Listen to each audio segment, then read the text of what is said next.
Pretty soon, I'll be doing a Q&A to celebrate the channel reaching 500 subscribers. Leave your questions down in the comments with hashtag AskXP and enjoy today's video.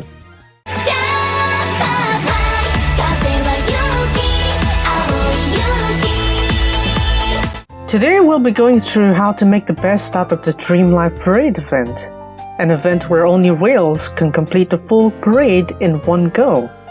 I wasn't wrong about the whaling part. Chances are you have no idea how DLP worked, instantly regret using your best cards in the first stage, or can't understand JP All-Star strategy videos, which is why you clicked on this video. This video will have 5 sections: Event Overview, Performance Power Optimization, Event Anticipation and Things to Do, Formation Strategies and Optimization, and Item Exchange Priority. With that said, let's jump right into it. DLP is essentially a long set list of songs you gambarubi to clear. Still though, K-Lab, 30 stages are a tad too many, no? While most of the song difficulties match the ones on your standard live, the score requirement will increase by so much, even one attempt wouldn't complete the stage. The stage difficulties increase as you go through the stages, with the majority being Advanced difficulty, and the last several ones being Advanced Plus. We're talking this many notes this quick, at least with the note speed 10 setting. There are voltage targets along each stage. You must clear the target in order to challenge the next stage. The good news is, if you can't clear the stage in one attempt, your voltage will add to the progress. This means early game players can still clear the target, though it'll take multiple attempts. Upon finishing the stage, regardless of you reaching the target, you will receive star gems and parade medals. The latter I'll cover on the item exchange section. The way the DLP menu is presented though, could mean if you didn't clear all the stages from a previous parade, you should be able to clear it the next time DLP is held. During the DLP event, there will be a new stat for cards called Performance Power, or PP. Definitely nothing wrong with that abbreviation. This stat limits the amount of times a card can be used in DLP. When a card's PP reaches 0, you are no longer able to use said card. Have I mentioned certain cards will have extra max PP? This info is important. Though that doesn't mean your card is completely out yet, there are ways to restore PP. There are 2 methods, individual and all cards. For individual card recovery, you can use 1 performance drink, or if you ran out of those, 5 star gems to restore 1 PP. However, this method is limited to 3 times, shown just below the card in the PP recovery menu. The other method, all cards recovery, is only available 1 day before the end of the event, and as of now can be used once only to restore all cards to their max PP. Using this parade as our reference, where cards only have 1 max PP, and Nijigaku cards have 2 max PP. This means all cards can be used a maximum of 5 times.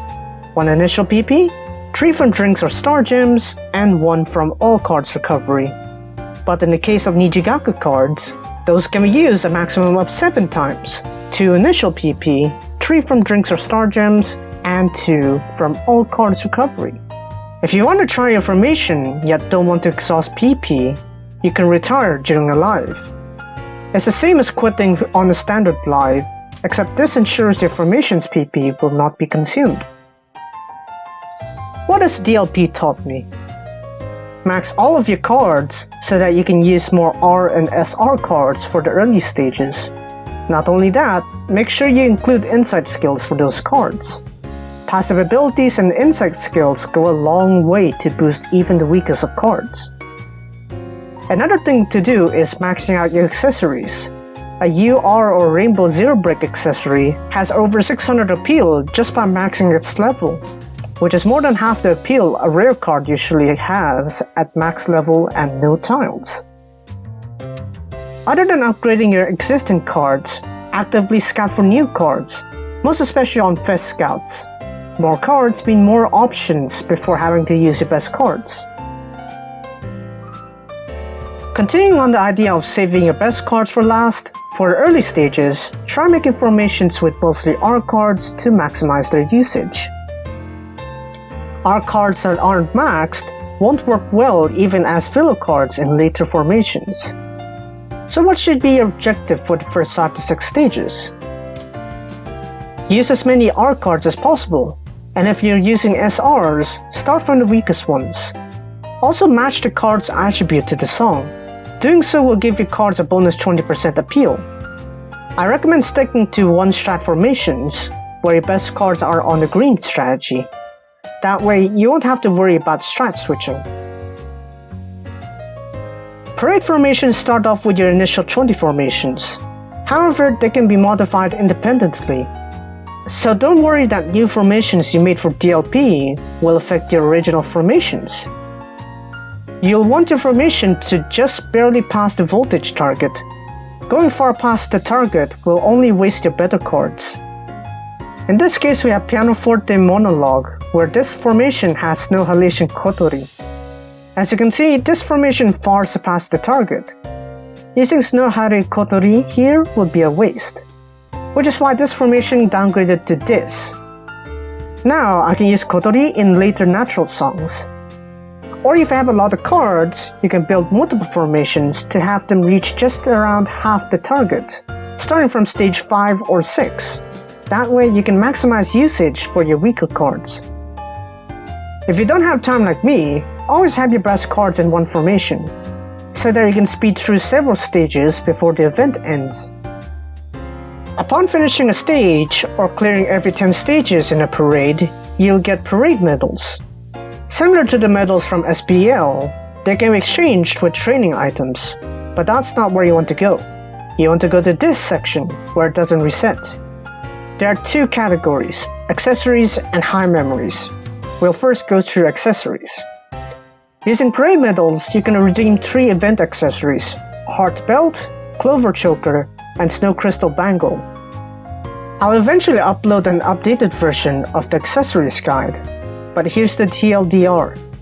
Heart Belt increases your SP skill voltage, Clover Choker raises your voltage cap, and Snow Crystal Bangle raises your crit value.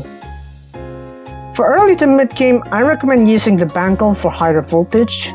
If your taps reach voltage cap occasionally, then get the Choker. The belt is rather low in priority. With the increased accessory drop rate, there's no rush to get the brooch. Onto the high memories. You want to get these after accessories in the late game. Though depending on your current best cards, you'll want to get the high memories of those cards first. I'll cover the Kizuna board in a future video. Boy, have I made my work cut out. If you still need a TLDR, you need to max all your cards, save your strongest cards for last, get the bangles if your taps aren't voltage capped, and the chokers if otherwise, then get high memories for your best cards. If you found this video helpful, then be sure to leave a like and subscribe for more All Stars content. Share it out if you think this video will help others as well. And I'll see you guys next time. XPPlayer out.